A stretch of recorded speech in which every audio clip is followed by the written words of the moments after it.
Malam ini saya memperkenalkan diri. Nama saya Abdul Somad. Tahun 1998 pemerintah Mesir memberikan 100 beasiswa untuk seluruh orang Indonesia. Lalu saya termasuk satu di antara 100 tersebut. Yang ikut tes waktu itu 1000 orang lebih. 98. Tahun 2000 saya selesaikan S1 saya LC dalam 3 tahun 10 bulan. Tak sampai 4 tahun. Selesai saya LC pulang. Kemudian tahun 2004 pemerintah Maroko menyediakan 15 beasiswa. Maroko menyediakan 15 beasiswa untuk orang Indonesia. Saya termasuk 15 tersebut. Akhirnya saya terdaftar di sekolah namanya Darul Hadis. Dar artinya rumah, hadis itu artinya hadis. Darul Hadis, rumah hadis. Didirikan oleh Raja Hasan II tahun 1968. Hanya menerima 20 siswa, tak boleh lebih. Menerima 20, 15 orang Maroko, yang 5 orang asing. 5 orang asing itu termasuk saya. Saya selesaikan S2 setahun 11 bulan. Selesai baru pulang saya. Mengapa Ustadz perlu sebutkan begini? Karena menengok bentuk saya banyak orang ragu. Betul tak kawan nih Ustadz? Pulang saya tahun 2009 bulan Ramadan. Lalu diundang ceramah. Duduk saya di situ jam setengah 8 saya sudah duduk di masjid itu. Lalu kemudian azan Isya. Setelah azan Isya berdiri pengurus masjid. Malam ini yang akan menyampaikan tausiah Ustadz Haji Abdul Somad LCMA, lulusan dari Maroko. Karena beliau malam ini tak datang, kita langsung sholat tarawih. Padahal saya sudah terduduk di situ dari mulai. Tapi saya tak sakit hati. Memang begitulah dah nasib saya. Tak dianggap orang ustadz, tak apa-apa, tak jadi masalah. Terima kasih perhatian Bapak Ibu. Mohon maaf banyak kata-kata saya tak berkenan di hati. Yang di depannya masih kosong. Silakan Pak.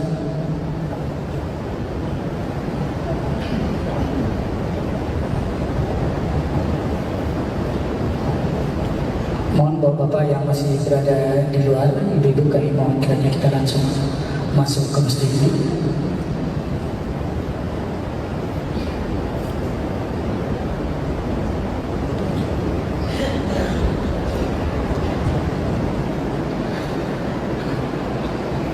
Assalamualaikum warahmatullahi wabarakatuh. Alhamdulillahirabbil alamin. Wal 'aqibatu lil muttaqin wasta'inu ala umuri dunya waddin.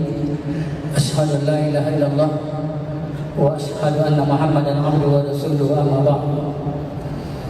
Pertama-tama bersyukur kita kepada Allah Azza wa Jalla berlimpah rahmat, nikmat dan karunia-Nya sehingga pada siang ini kita telah dapat bersama-sama hadir kembali di Masjid Agung Madani Islamic Center Rokanhulu ini untuk melaksanakan sholat fardu zuhur. Kemudian itu selawat dan salam kepada junjungan alam Nabi besar Muhammad sallallahu alaihi wasallam. Allahumma shalli ala sayyidina Muhammad wa ala ali sayyidina Muhammad. Yang terhormat Bapak Bupati Rokanhulu, yang kami hormati Bapak Wakil Bupati Rokanhulu, beserta para pendengar radio 98,5 FM Radio Madani Islamic Center, juga pendengar radio 104,4 dan juga pemirsa Madani Televisi yang kami hormati.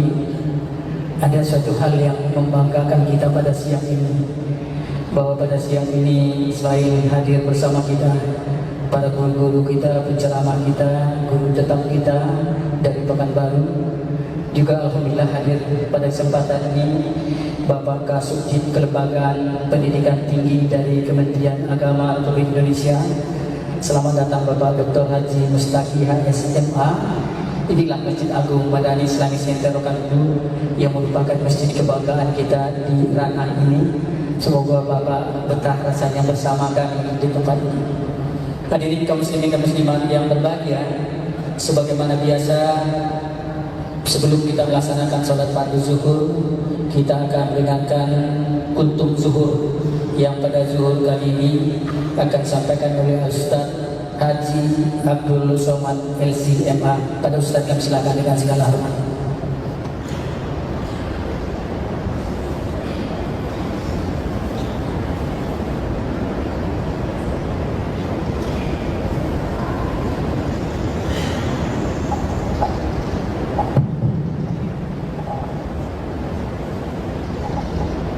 Bismillahirrahmanirrahim. Assalamualaikum warahmatullahi wabarakatuh.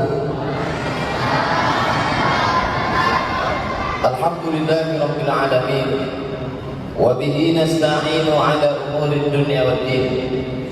Wassalatu wassalamu ala asyrafil khalqi ajma'in. Sayyidina wa maulana Muhammadin wa ala alihi wa sahbihi wa man tabi'ahu ila yaumiddin. Bapak-bapak, ibu-ibu, hadirin hadirat jamaah fardu zuhur Masjid Islamic Center Pasir Pangarayan Rokan Hulu yang dimuliakan Allah Subhanahu wa taala. Saya diberikan amanah menyampaikan ceramah di masjid ini pertama kali pada bulan Oktober 2010.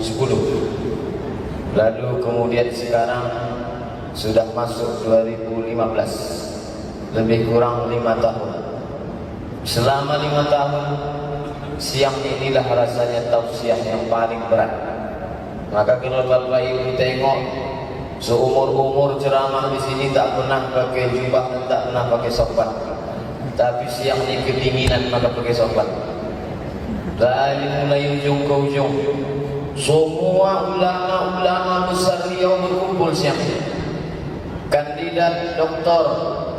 Nur Hadi Hussein LCMA dari ujung, pindah ke sebelah doktor yang masih hangat, kalau ibarat makanan masih berasap, Dr. Ridwan Hasbi LCMA, kemudian Pak Ketua MUI Pak Hasbi, kemudian Dr. Mustafa Umar, kemudian pula Dr. Mawardi Muhammad Saleh, Mufti Rokan Hulu, 13 tahun di Madinah. Kalau sudah 13 tahun di Madinah, juga Bapak Ibu mengigaunya berbahasa Arab. Bayangkan itu. Lalu kemudian Syekhul Masyayikh Fadilatul Ustaz Al-Mukarram, Ketua Masjid Indonesia Provinsi Riau, Al-Ustaz Zulfikar Abdul Malik. Ketika saya akan ke Mesir tahun 1998, beliau mengantar dari Jurang Mangu Timur menuju airport.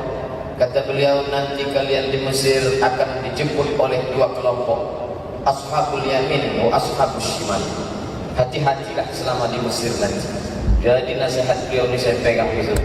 Kemudian pula, kalau disebutkan makin menggigil saya bilang, ini perlu kita sampaikan kepada Bapak Dr. Mastuki Kasubdit Kelembagaan Pendidikan Tinggi Agama Islam, bahwa susah untuk mengumpulkan orang-orang yang penting ini dengan jadwalnya yang bismillah masya Allah, tapi ini semua berkumpul di Kabupaten Rokan.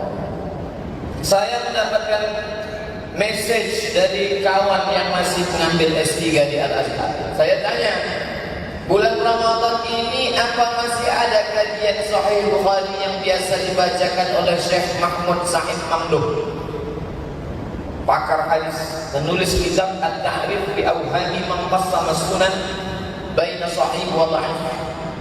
Kata beliau, Ramadan ini Syekh Mahmud Sa'id Mamduh tidak boleh mengajarkan hadis di Kairo, dilarang oleh rezim Al-Sisi. Ulama tak boleh mengajar. Itu juga pernah terjadi di Turki beberapa tahun, puluhan tahun silam, ketika Mustafa Kemal Atatürk berkuasa, maka para ulama ditangkap, di antaranya Said Nursi. Masjid-masjid ditutup. Bayangkan Masjid Hagia Sophia yang besar kubah biru ditutup, dirubahnya menjadi museum. Azan tidak boleh dikumandangkan pakai mikrofon.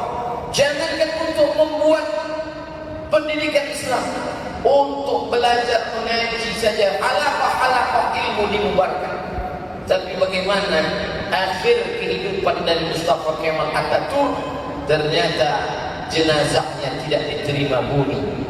Kawan-kawan yang dulu sama-sama kuliah di Mesir berasal dari Turki mengatakan, jenazahnya tak diterima tanah. Maka ketika salah seorang jamaah kita akan pergi ke Turki, Ustaz mau pesan apa? Saya bilang pesan satu saja, tolong tengokkan makam Mustafa Kemal Atatürk, di atas tanah apa di bawah tanah.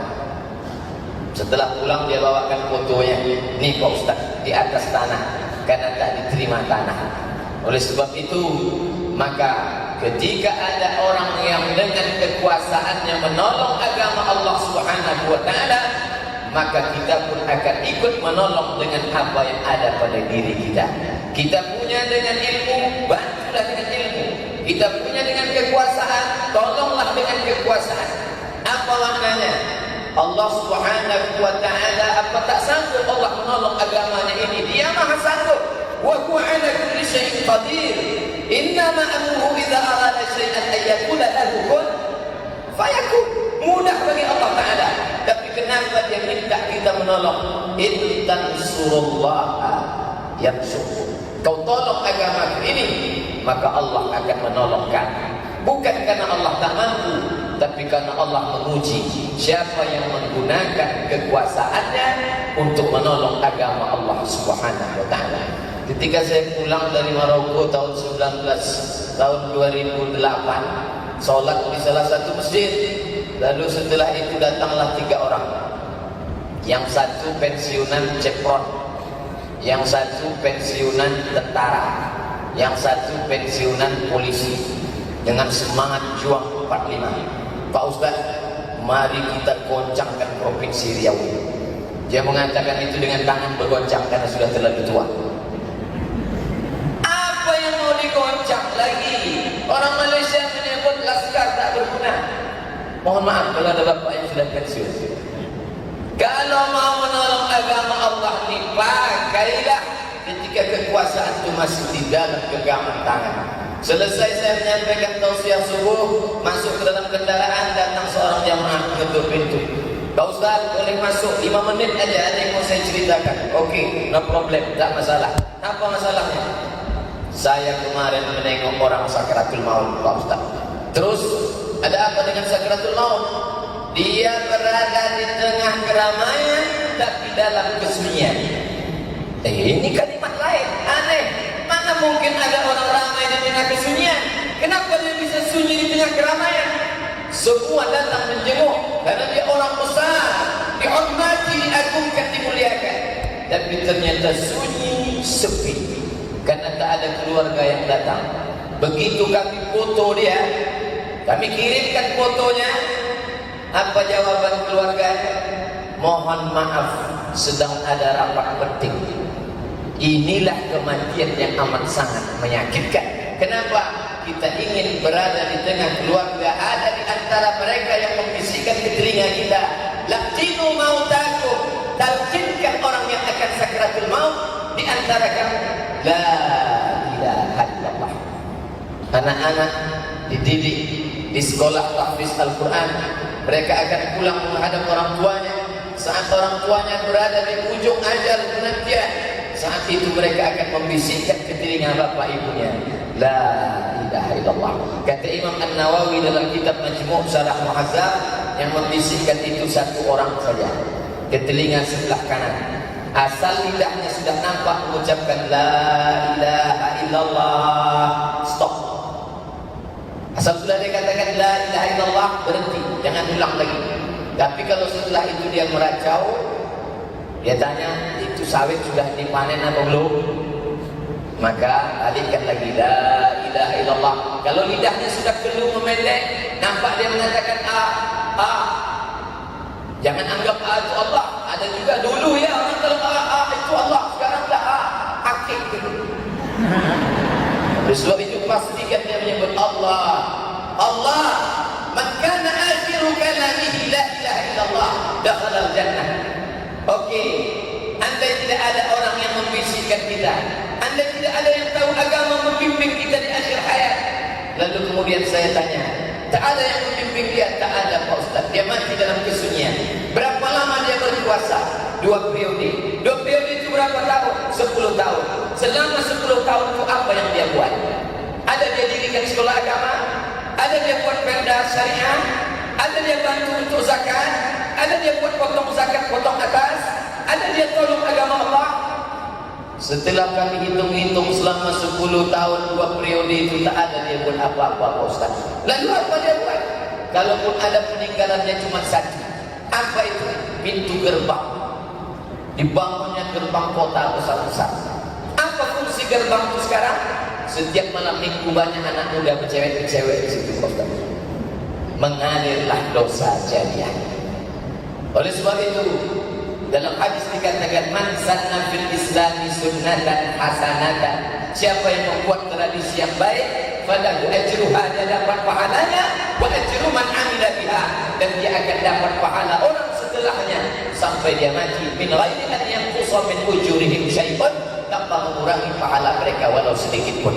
Tapi jangan lupa, hadis itu jangan dipotong, baca ujungnya, man sanna fil islami sunnatan sayyi'atan, siapa yang membuat tradisi yang buruk, yang tak baik, pada wizruha, dia dapat dosanya, wa wizru man amila biha, dan dosa orang-orang yang melakukan setelahnya, min ghairi an yanqusa min awzarihim syai'un.